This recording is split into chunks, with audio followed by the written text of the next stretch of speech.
नमस्कार दोस्तों, स्वागत है आपका आपके अपने YouTube चैनल रोजगार विद जीएस गुरु में। आज हम देखने वाले हैं बहुत ही इम्पोर्टेंट टॉपिक संविधान का, पॉलिटी का, राज्य व्यवस्था का। इस टॉपिक से कहीं ना कहीं हर एग्ज़ाम में सवाल पूछे जाते हैं। ये बहुत ही महत्वपूर्ण टॉपिक है। आने वाली परीक्षाओं RO, PCS, police, junior assistant और सभी एक दिवसीय परीक्षाओं के लिए यह वीडियो होने वाला है।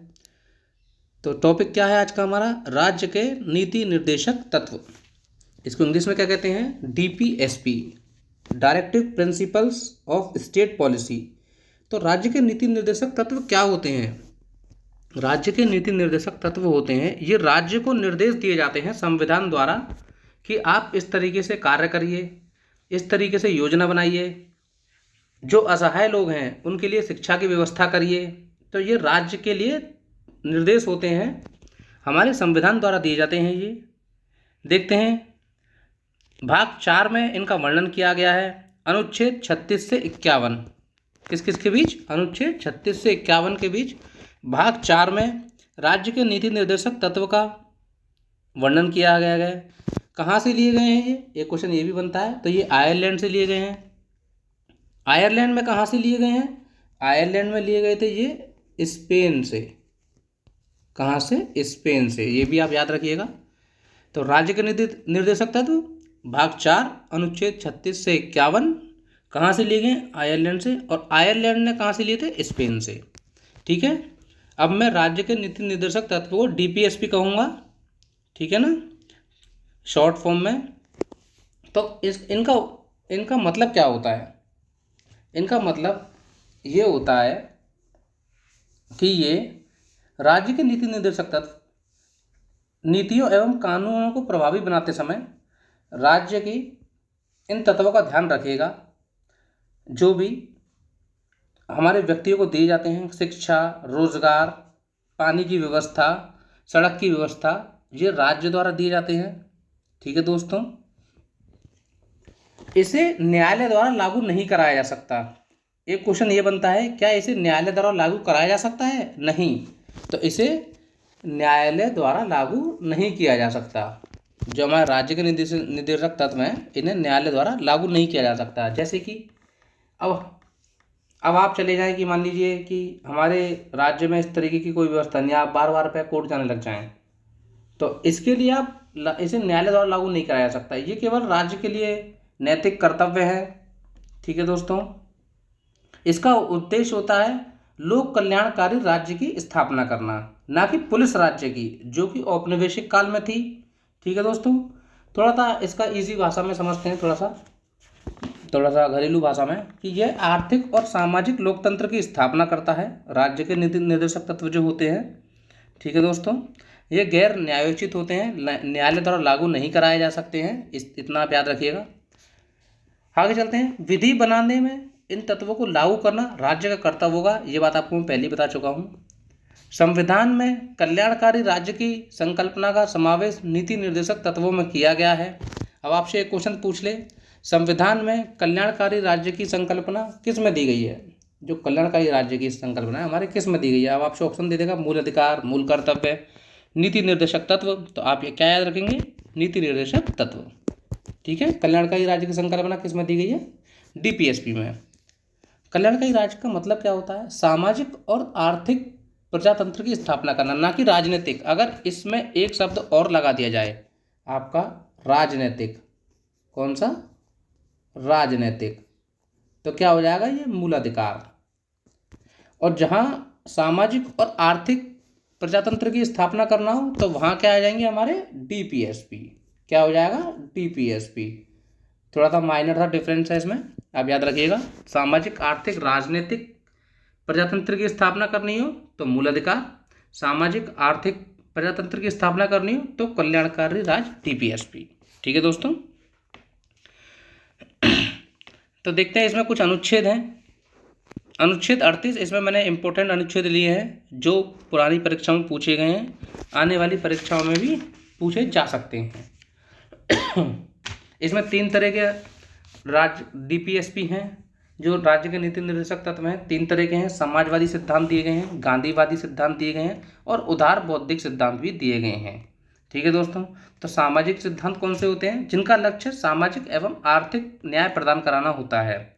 ये ये लोक कल्याणकारी राज्य की स्थापना का मार्ग प्रशस्त करते हैं, ये राज्य को निर्देश देते हैं। सामाजिक और गांधीवादी कैसे होते हैं? तो गांधी जी हमेशा ग्राम पंचायतों, कुटीर उद्योग, SC ST समाज, कमजोर वर्ग के हितों का उनके विचार होते थे। तो ये अनुच्छेद गांधीवादी हो जाएंगे। उदार बौद्धिकवादी कौन से हो जाएंगे? समस्त राज्यों में समान सिविल संहिता अनुच्छेद 44 में दी गई है, तो ये हमारे उदार बौद्धिकवादी हो जाएंगे। तो इस तरीके से याद रखिएगा, 3 तरह के सिद्धांत हैं, समाजवादी, गांधीवादी, उदार बौद्धिकवादी। ठीक है, तो देखते हैं पहला अनुच्छेद, अनुच्छेद 48 क्या कहता है? राज्य लोक कल्याण की अभिवृद्धि के लिए सामाजिक व्यवस्था करेगा। तो राज्य क्या करेगा? अनुच्छेद 48 कहता है राज्य लोक कल्याण की अभिवृद्धि के लिए सामाजिक व्यवस्था बनाएगा। ठीक है दोस्तों, नेक्स्ट देखते हैं अनुच्छेद 39 का। अनुच्छेद 39 क्या कहता है? बहुत ही इंपॉर्टेंट आर्टिकल है। समान कार्य के लिए समान वेतन की व्यवस्था।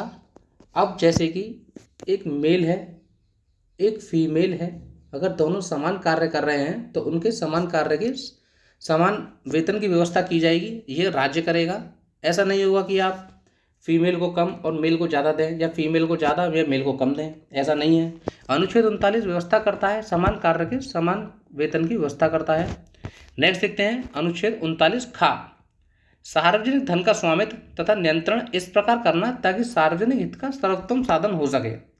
सार्वजनिक धन, सार्वजनिक उनका नियंत्रण इस तरीके से करना कि सार्वजनिक जो हित है वह सर्वोत्तम साधन हो सकें। अनुच्छेद 39 खा।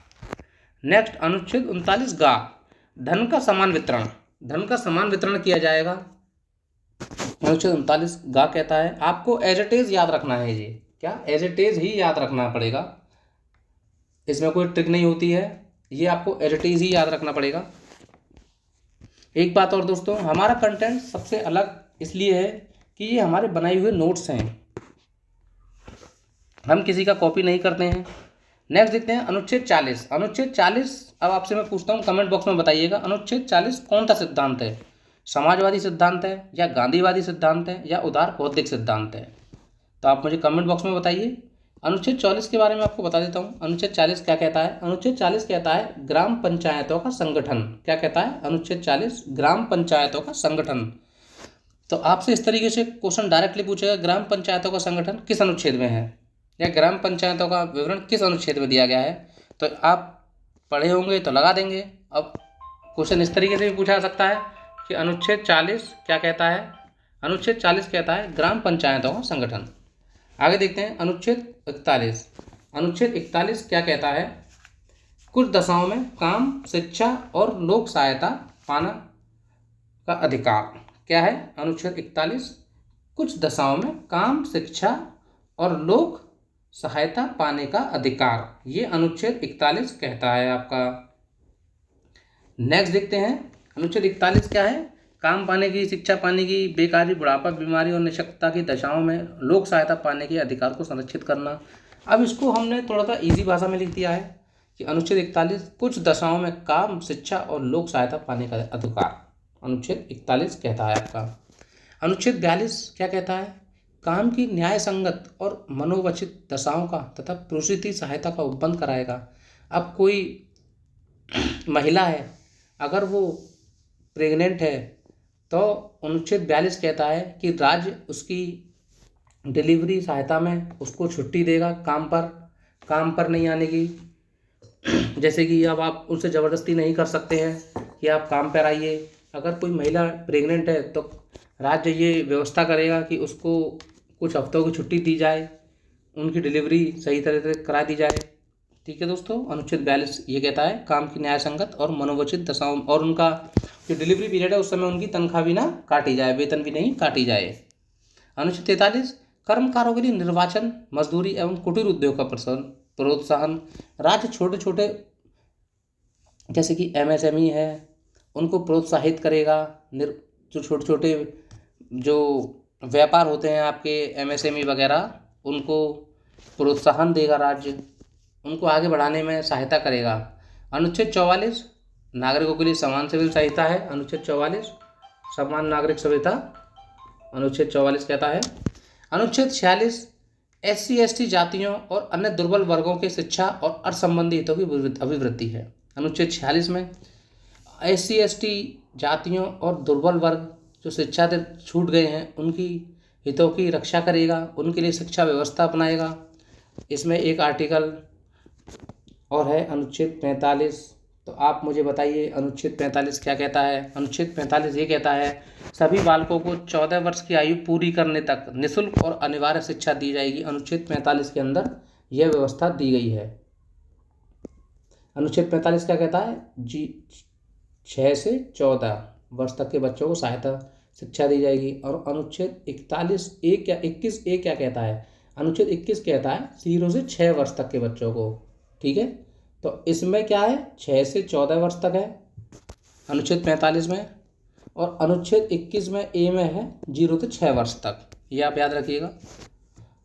नेक्स्ट देखते हैं अनुच्छेद 47। अनुच्छेद 47 क्या कहता है पोषाहार स्तर जीवन स्तर को ऊंचा करने और लोक स्वास्थ्य का सुधार करने का राज्य का कर्तव्य होगा। आपकी पोषण की व्यवस्था की जाएगी, जीवन स्तर आपका लाइफ स्टाइल कैसा है उसको सुधारने में जो राज्य है अनुच्छेद 47 कहता है। आपकी लोक स्वास्थ्य, आपकी जो सरकारी अस्पताल है इनकी व्यवस्था सुधार करने में राज्य मदद करेगा, राज्य का कर्तव्य होता है ये। अनुच्छेद 48 कृषि एवं पशुपालन का संगठन, जैसे गाय हैं, दुधारू पशु हैं, उनका संगठन और कृषि को बढ़ावा देगा, अनुच्छेद 48 कहता है। अनुच्छेद 48A पर्यावरण का संरक्षण तथा संवर्धन और वन्य एवं वन्य जीवों की रक्षा करना। वन्य जीव कैसे, जैसे मोर के मारने पर आपको दंडनीय अपराध दिया जाता है, नील गाय वगैरह हो गई, हिरन वगैरह हो गई। पर्यावरण का संरक्षण करने पर जैसे कुछ पेड़ों के कटाई पर रोक भी है, तो ये आप याद रखिए। अनुच्छेद 49 राष्ट्रीय महत्व के स्मारकों स्थानों और वस्तुओं का संरक्षण। अनुच्छेद 49 कहता है जैसे कि ताजमहल हो गए, लाल किले हो गए, राष्ट्रीय महत्व के जो स्मारक हैं उनकी वस्तुओं का संरक्षण, उनका संरक्षण प्रदान करेगा राज्य, उनको संरक्षण देगा।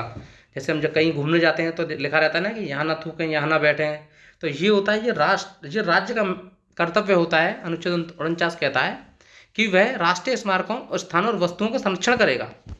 अनुच्छेद 50 कार्यपालिका एवं न्यायपालिका का पृथक्करण दिया गया है अनुच्छेद 50 में। अनुच्छेद 50 को आप बहुत ही याद रखिएगा, बहुत ही इंपॉर्टेंट आर्टिकल है, कार्यपालिका एवं न्यायपालिका का पृथक्करण। और अनुच्छेद 51 लास्ट है आज का, अंतर्राष्ट्रीय शांति और सुरक्षा की अभिवृद्धि। अंतर्राष्ट्रीय शांति और सुरक्षा की अभिवृद्धि अनुच्छेद 51 में दी गई है, यह आप याद रखिएगा। यह सभी अनुच्छेद राज्य के नीति निर्देशक सिद्धांत के रूप में कार्य करते हैं। इसके अलावा और भी कुछ अनुच्छेद हैं जो राज्य के नीति निर्देशक सिद्धांत के रूप में कार्य करते हैं। देख लेते हैं, दो मोस्ट इंपोर्टेंट आर्टिकल हैं। अनुच्छेद 350 का प्राथमिक स्तर पर मातृभाषा की शिक्षा देना। जो हमारे प्राथमिक स्तर हैं 0 से 5 साल तक, उसमें प्राथमिक स्तर पर अपनी मातृभाषा में शिक्षा दी जाएगी।